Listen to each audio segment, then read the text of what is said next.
오송역을 청주 오송역으로 바꾸려는 청주시의 계획이 난항을 겪고 있습니다. 오송 주민들의 극심한 반대와 이로 인한 국토부의 입장이 소극적이기 때문입니다. 수갑을 찬 채 도주국을 펼치던 남성이 붙잡혔습니다. 공사 현장에서 절단기를 빌려서 나가는 것을 수상하게 여긴 시민이 뒤따라가 제압했습니다.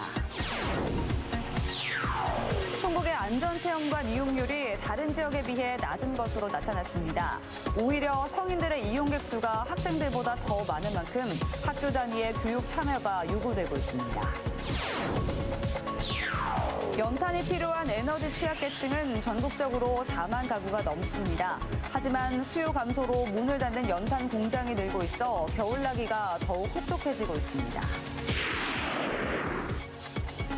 여러분 안녕하십니까. CJB 8시 뉴스 시작합니다. 충북 사랑의 온도탑이 어려운 경제 위기 속에서도 목표치를 넘기며 100도를 돌파했습니다. 13년 연속 목표액을 채우며 100도를 넘기고 있지만 개인 기부는 줄어들고 있습니다. 김세희 기자입니다. 아이들의 방과 후 활동을 돕는 청주의 한 아동센터. 이 센터는 시설 운영비의 상당 부분을 사랑의 열매 기금에 의존하고 있습니다. 우리 보조금 갖고는 난방비가 사실 좀 이렇게 한 번만 넣으면은 이제 그 다음에는 넣기가 좀 힘들거든요. 근데 모금회에서 하니까 좀 더 이렇게 여유 있게 따뜻하게 해가지고. 목표 금액의 1%가 모일 때마다 1도씩 올라가는 사랑의 온도탑. 아직 마감까지는 10여일 정도 남았지만 이번 겨울 충북의 사랑의 온도탑은 벌써 100도를 훌쩍 뛰어넘은 168.5도까지 올랐습니다. 모금 목표액인 95억 5천만 원보다 65억 원이 더 많은 160억 원의 정성이 모였습니다. 올해 초까지만 해도 경기 침체의 영향으로 온도탑 100도의 달성이 어려워 보였지만 기업의 거액 기부가 잇따르면서 올해도 목표액 초과 달성을 이뤄냈습니다. 하지만 눈에 띄는 건 개인 기부입니다. 모금액 가운데 개인 기부 비율은 15%에 그쳤지만 기업 기부율은 85%로 5배 이상 높았습니다. 최근 3년 사이 개인 기부도 10%포인트 가까이 줄어들고 있어 개인 기부를 끌어올리는 게 관건입니다. 젊은 층들이 기부에 참여할 수 있도록 손쉬운 기부 참여 방법을 개발하고 있는데요. 온라인이나 SNS를 통해서 할 수 있는 방법, 그리고 또 QR코드라고 그래서 QR코드만 이렇게 본인 핸드폰으로 스캔을 하면 바로 기부할 수 있는 그런 시스템도 저희가 도입을 하고 있습니다. 연이은 경제 한파 속에서도 따뜻한 나눔은 이달 말까지 이어질 예정인 가운데 모금한 성금은 사회복지시설과 단체, 소외계층 등을 위해 쓰일 예정입니다. CJB 김세희입니다. KTX 오송역 개명 문제, 오송역이란 이름 앞에 청주 두 글자를 넣는 문제가 좀처럼 해결되지 않고 있습니다. 청주란 브랜드 강화를 위해서는 대승적인 협조가 필요한 시점이지만 여전히 일부 오송 주민들의 반발에 막혀 있는 상태입니다. 홍우표 기자입니다. 지난 2022년 말 청주시는 오송역을 청주 오송역으로 명칭을 바꾸는데 청주시민 78.1%가 찬성했다는 여론조사 결과를 내놨습니다. 전국 철도 이용객을 대상으로도 64% 가까이 찬성이라는 응답을 얻어냈습니다. 이를 근거로 청주시는 당초 지난해 상반기 중으로 청주 오송역으로의 명칭을 바꿀 계획이 있었지만 수포로 돌아갔습니다. 일부 오송 주민들의 극심한 반대에 부딪힌 것입니다.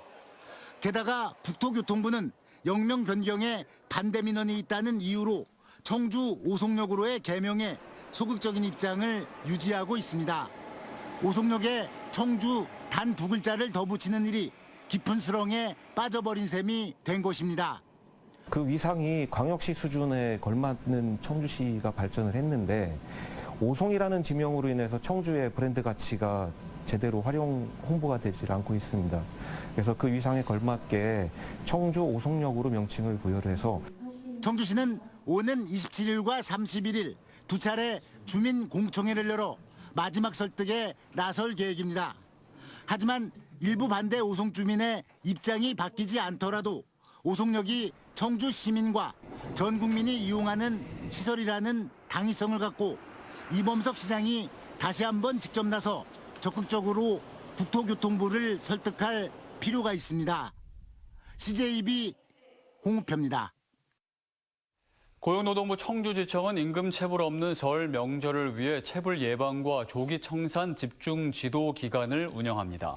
청주지청은 건설 등 취약 업종을 중심으로 근로감독관이 직접 현장을 방문해 임금 체불 상황을 집중 점검할 계획이라고 밝혔습니다. 고용노동부는 설 명절 체금 임금 지원을 위한 대출 금리를 최고 1%포인트 인하할 방침입니다. 안전체험관은 다양한 재난 상황의 대처 방법을 직접 체험을 통해 배울 수 있는 교육시설입니다. 충북의 경우 체험관 이용률이 다른 지역에 비해 낮게 나타나고 있는데요. 학교 단위의 적극적인 교육 참여가 더 요구되고 있습니다. 이태영 기자입니다. 지난 2021년 7월 문을 연 충북 안전체험관. 지진 상황을 직접 연출해 대피법을 배울 수 있고 교통사고나 화재 발생 시의 행동 요령도 체험을 통해 습득할 수 있습니다. 오는 3월부터는 순환체험센터가 개관하면서 생존 수영 또는 침수차나 침몰 선박의 탈출 방법에 대한 교육도 진행됩니다. 생존 수영 교육뿐만 아니라 항공기 비산 착수, 선박 탈출, 에어포켓, 침수 차량 탈출 등 여러 가지 순환안전 체험에 대한 체험을 하실 수 있는 현재 전국에서 운영 중인 안전체험관은 모두 7곳. 하지만 충북의 경우 체험시설이 확대된 데 반해 이용객 수는 제자리에 머물러 있습니다. 지난해 충북 안전체험관의 이용객 수는 6만 8천여 명.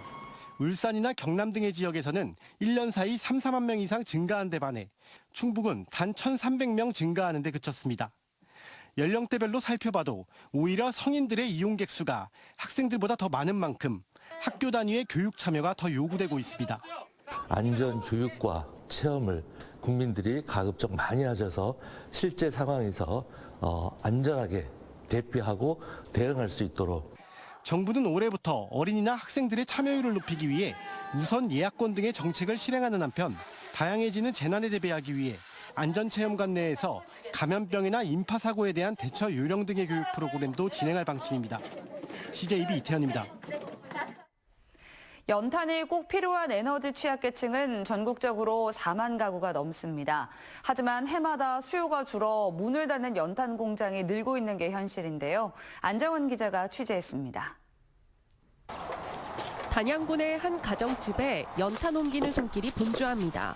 찬바람 부는 가을부터 이듬해 봄까지 한 집에 필요한 연탄은 최소 1,500장. 이 중 지자체가 지원하는 연탄 쿠폰은 700장 분량으로 온전히 겨울나기에는 역부족입니다. 올해 연탄 가격은 장당 780원까지 올라 에너지 취약계층에겐 더욱 부담일 수밖에 없습니다.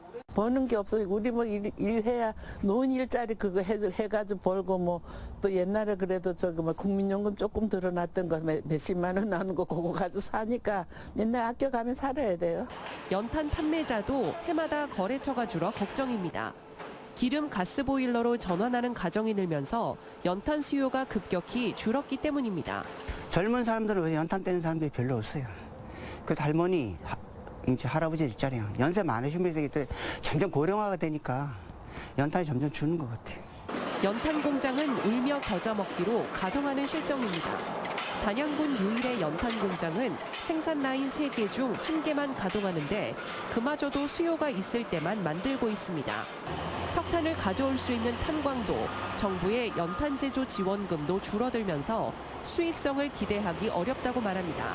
수요가 적다 보니까 공장 가동률에서 되게 적고요. 가동률이. 또 하나는 강원도에 2개 탄광이 있었는데 하나 탄광이 문 닫는 바람에 석탄 수급이 되게 애로점이 많습니다. 전국에 남아있는 연탄 공장은 20곳. 연탄은 에너지 취약계층에게 든든한 버팀목이지만 연탄 산업의 축소로 서민들의 겨울나기는 더욱 혹독해지고 있습니다. CJB 안정은입니다. 김영환 지사가 오송 궁평 2지하차도 출입구에 차수시설 설치를 위한 특별교부세를 정부에 요청했습니다. 김 지사는 오늘 이상민 행안부 장관을 만나 오송 참사의 재발 방지와 선제 대응을 위해 54억 원의 차수시설 설치 비용을 지원해달라고 건의했습니다. 충청북도는 미호강의 범람을 막기 위해서는 길이 992m, 높이 5m의 차수시설이 필요할 것으로 판단하고 있습니다. 지난 주말 수갑을 찬 상태로 도주국을 펼치던 남성을 한 시민이 붙잡았습니다. 공사 현장에서 모르는 남성이 절단기를 빌려 나가는 것을 수상하게 여긴 시민이 뒤따라가서 제압한 것인데요. 박원 기자가 당시 상황을 취재했습니다. 한 남성이 무언가를 든 채 도로로 나옵니다. 손에 쥔 건 바로 전동 절단기. 공사 현장에서 절단기를 빌려 나가는 모습인데 이를 수상하게 여긴 공사장 관계자 A씨가 남성을 뒤따릅니다. 곧이어 격렬한 몸싸움이 벌어집니다. 서로 밀치고 끌어당기다 A씨가 순식간에 남성의 발을 걸어 넘어뜨립니다. 왼쪽 손목에 수갑이 채워져 있는 것을 보고 탈주범일 것 같다는 직감에 위험을 무릅쓰고 제압에 나선 겁니다. 공구를 빌려주고 난 이후에 좀 이상한 것 같아서 느낌이 또 하니까 그냥 왼손에 수갑을 절단하는 이 모습을 보고 저 사람이 분명하게 탈주범인데. 시민들이 속속 모여드는 사이 현장에 출동한 경찰이 남성을 체포합니다. 시민이 용의자를 이제 제압한 과정에서 도와달라고 했고 상황을 봤더니 수갑을 차고 있었어요. 그래서 일반적으로 좀 심상치 않다라고 판단을 해서 바로 112로 접수를 한 거죠. 경찰 조사 결과 35살 마약 용의자였는데 실제로 도주극을 펼치고 있었습니다. 이 남성은 오송에서 약 3km 떨어진 세종시 조치원읍에서 검찰에게 붙잡혔는데요. 하지만 감시가 소홀해진 틈을 타 이곳까지 걸어서 도주했습니다. 당시 검찰은 남성을 놓치고 세종경찰에 공조 요청을 하는 등 소재 파악에 어려움을 겪고 있었습니다. 하지만 A씨의 용감한 제압 덕분에 추가 범죄는 일어나지 않았고 용의자는 다시 인천지검으로 인계됐습니다. CJB 박원입니다.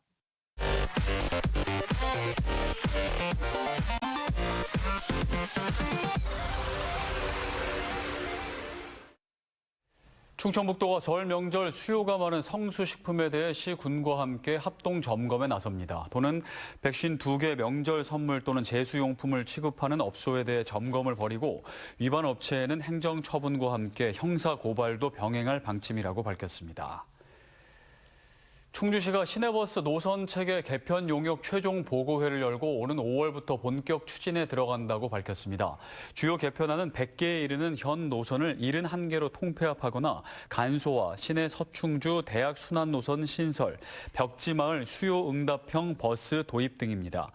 충주시는 1월 중 연구 용역을 완료하고 5월부터 단계적으로 시행할 예정입니다.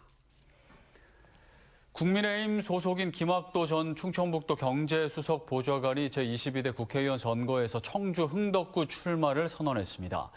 김 예비 후보는 윤석열 정부의 성공을 위해서는 특검을 남발하는 야당을 심판해야 한다며 오송의 첨단 산업 육성과 미호강 친수 공간 조성 등을 공약으로 제시했습니다. 민주당 소속인 이현웅 전 한국문화정보원장도 기자회견을 열고 청주 상당구 출마를 선언했습니다. 김영한 지사에 대한 주민소환 운동을 주도했던 이 전 원장은 국회의원도 국민소환을 통해 탄핵할 수 있는 국민소환법을 만들고 쇠락한 상당을 다시 충북의 정치경제 1번지로 만들겠다고 밝혔습니다.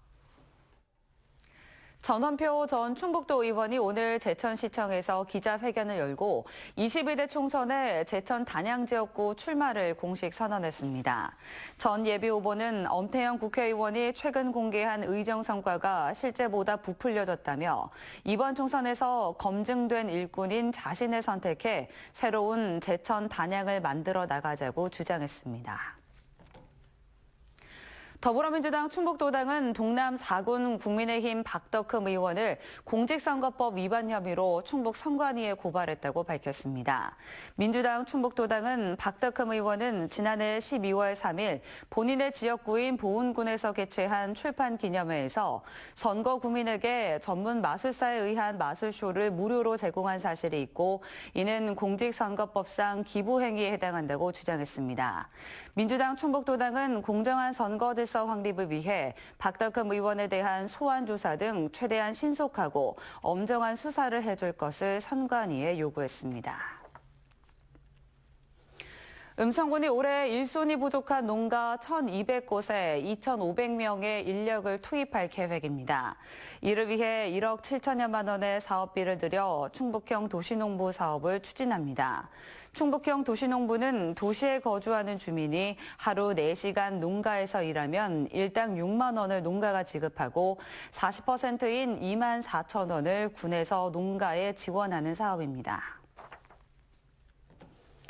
지난해 충북에서 가장 많은 고향사랑 기부금이 답지한 자치단체는 진천군으로 3억 8천만 원을 돌파한 것으로 나타났습니다.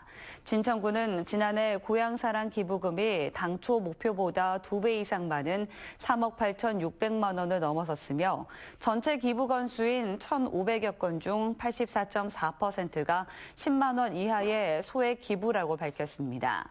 진천군의 농가들은 기부 답례품으로 9천만 원에 가까운 매출고를 올렸습니다. 단양군 다누리 아쿠아리움이 아시아 최대 민물 생태 전시관으로 부상합니다. 단양군은 해수부 공모사업 선정으로 총 사업비 90억 원을 확보해 다누리 아쿠아리움에 2,240제곱미터 규모의 미디어 아트와 주제별 관상어 전시 등 체험형 콘텐츠를 확충한다고 밝혔습니다. 낚시박물관과 도서관 등이 이전하면 그 공간에 올해 12월 준공을 목표로 수족관과 미디어 아트 체험관 등을 조성할 계획입니다.